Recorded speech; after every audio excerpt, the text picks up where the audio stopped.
With many offices moving into a permanent work-from-home situation, the need for physical office space has significantly diminished.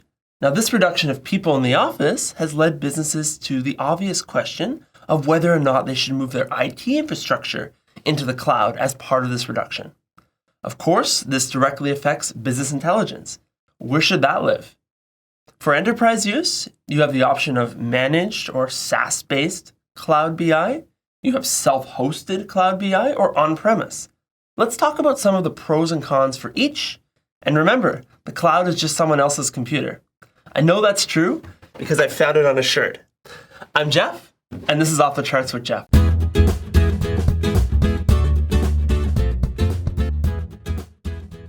Before I risk becoming one of my favorite characters, Grandpa Simpson, I want to clarify that all of these are good options, but you need to understand that there's a trade-off for each.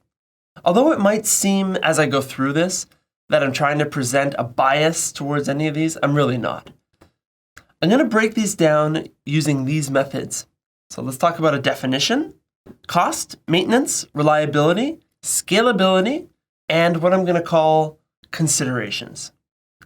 Let's start with on-premise. An on-premise business intelligence deployment is where you're provided with the software and you can go and install it on your own existing IT infrastructure. This is great from a cost perspective if you already have an IT team, as that you really only need to worry about installing the software somewhere. If you have an existing or underutilized server, you can often share it with your business intelligence tool, so that we don't even have to procure that. It's usually not a big deal for IT to spin up a virtual machine either, or provision some hardware for you. This is a great option from a cost perspective, as you already have an IT team, and all they need to worry about is installing the software somewhere. If you already have an underutilized server, you can use that, or maybe you have your IT team spin up a virtual machine for you to use. Oftentimes they have these resources, and it's simply a matter of provisioning them. This is the most cost-effective option because you own the hardware rather than renting it from someone else who is there to make a profit of your use of their hardware. Now, one thing to keep in mind, of course, is capital expense versus operational expense. From a budgeting perspective, many companies can get approval for small operating expense increases, but a larger upfront capital expense can be a problem, which tends to be a concern with on-premise. Also with on-premise, the maintenance needs are high because you have to do all the work. Does a hard drive go on one of your servers? You have to replace it. Backups, upgrades, this is all on your team. So you need to make sure that you're willing to take on this work. Some companies are even trying to bypass IT altogether. Just make sure that you consider who will own this if you go on-premise. Now, reliability is a similar issue. Since you're on your own to do the maintenance of the application, hardware failure can be a serious concern if you're looking for a mission-critical level of uptime. You can certainly implement various sorts of passive or active recovery, but again, it's all on your team to do. Are you running a 24-hour IT department when things go wrong in the middle of the night? Have you invested in enough infrastructure to make sure that you can do disaster recovery quickly? Do you even care? You might not need your BI 24 hours, so it doesn't matter. It really depends on you. With scalability, it's the same story. You can certainly load balance and scale, but you have to plan this stuff ahead and make sure that it is properly implemented. Now on to considerations. Are you in healthcare, government, banking, or some similar industry where data privacy laws are a serious concern? I know the European Union has a bunch of these as well. On-premise is a great way to keep everyone happy because there is no third-party company touching your data at all. You have full control, and it's yours. On-premise is a great way to meet HIPAA or FERPA or any other acronym you need to meet from a regulatory standpoint. Now let's move on to the next one, private cloud. Deploying on a private cloud is kind of like a hybrid between cloud and on-premise. You can essentially go out to a provider and rent hardware that's hosted in a data center. From a cost perspective, the upfront costs are definitely going to be lower than on-premise because you don't need the upfront cost of buying hardware.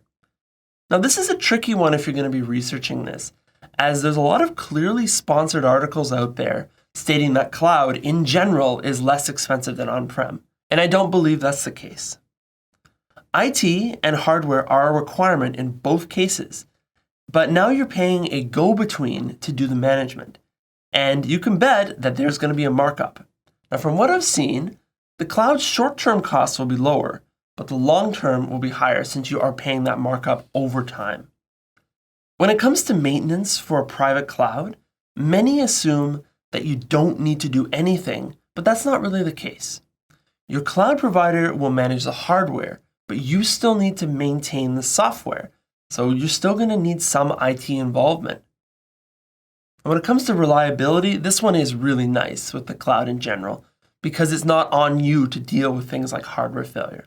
Just understand that the higher availability, the higher the cost you're going to be looking at on a regular basis. Scalability is another one of those things that people assume is a huge benefit to moving to the cloud. But most unmanaged or private cloud offerings that you choose, you have to decide the level of hardware that you want to rent. If you need to scale more in the future, it's possible, but keep in mind that sometimes costs scale linearly based on the resources that you're requiring. Nothing in life is free. Now, considerations. One thing that you should be very mindful of is the location of your data, if your data is currently in the cloud or on a private server. It's easy to have a business intelligence tool in the cloud, but you need to start worrying about data transport mechanisms if all the data is living behind your firewall. And this can potentially lead to performance degradation or additional costs in the project. Don't forget that internet bandwidth is a cost, and constantly moving data between two locations can significantly increase your bandwidth needs, so you might have some hidden IT costs that you may not have considered. Now let's talk about managed cloud. This is where you subscribe to software, typically using something called a SaaS or software as a service model, and you don't talk about hardware at all. You simply pay a fee for using their service, and you're provided with business intelligence as a result. Someone else is paying for the hardware, and you can bet that they're not doing it for free. From a cost perspective, this can range dramatically. If you've only got a few users, the most basic needs, the cost can be meager. But as your requirements start to grow to the point where you'd be doing anything that people would be considered run-of-the-mill business intelligence, the zeros can get out of control. And we've seen several clients who were sold on SaaS offerings where they thought their deployments would be much less expensive than going on-premise, and they've had to gut their entire project and go back to an on-premise model as requirements started getting heavier. That being said, if you're a small business and you don't have IT, SaaS can be a great way to allow BI without any of the upfront costs of hiring an IT department, getting the hardware, or any of the management around it. It really depends on your perspective. Maintenance for SaaS is obviously super easy, as you don't have to think about it at all. You're simply paying for it as part of your subscription. Now, reliability depends on the vendor that you're with. It's probably a good idea to research exactly what level of uptime you can expect, and most will have some kind of contract for that. Scalability is the same deal. You don't really have to look at it, but it's typically baked into the cost structure somehow. You'll see that a lot of SaaS providers have scaling per user prices. They'll start insanely low, but your per user price can rise dramatically since you're paying for scalability, potentially without even realizing it as you start adding more people. Now on to considerations. Think about this from the perspective of the SaaS vendor. What they've likely done is they've gone out and they've provisioned a private cloud and deployed their software for their clients, you, to use. Their hardware isn't unlimited, and neither are their costs. And they've got to worry about their costs. It's common for certain high performance impact features in BI tools to be disabled or be behind an additional paywall if you're going to use their software in a SaaS model, simply because they do have to worry about these costs. Looking at the business intelligence market, here's an aggregation of some of the things that we've seen when people deploy on a SaaS model. You may get a limited number of data refreshes, meaning that real-time reporting is completely out of the question. And if you're looking to do proper performance management, this is a big problem. You've got pro versus premium licenses. And with some of these pro options, you're so limited in functionality that you might as well stick to Excel. And that really hurts me to say. We've seen the disabling of functionality like paginated reports, limited data connectors, or you pay by connection. Limited number of projects on a single deployment, so single use of that server. Prepaid, dedicated data limits, viewing limits. It really reminds me of things like old cell phone plans. No auto scaling as your usage grows, so you may have to purchase a fixed set of server resources, even if it isn't obvious what you're purchasing. You probably also need to install on-premise gateways, bridges, or other data transfer mechanisms, since your data isn't on the vendor's cloud. This can be a huge additional cost, or even a security concern for some people. Now, unpredictability. With some vendors, it's not clear that there are consequences for using various features, so the idea of overage fees is often a concern. Now, don't get me wrong. I know that I'm probably sounding very biased against SaaS and managed cloud, but it certainly does have its place. I want to make sure that you don't fall for some of the silly marketing trends that go on with these services. We've even seen advertisements where they say that you can get BI for less than the price of a Netflix subscription. And while that's not incorrect, are you really getting BI?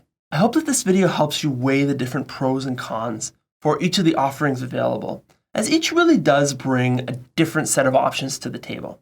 And if you're researching cost, you might also enjoy a video that we did called Exploring the Total Cost of Ownership for Business Intelligence. This video will really help you get a 360-degree perspective of business intelligence, not just from a software perspective. That's all for now, and thanks for watching.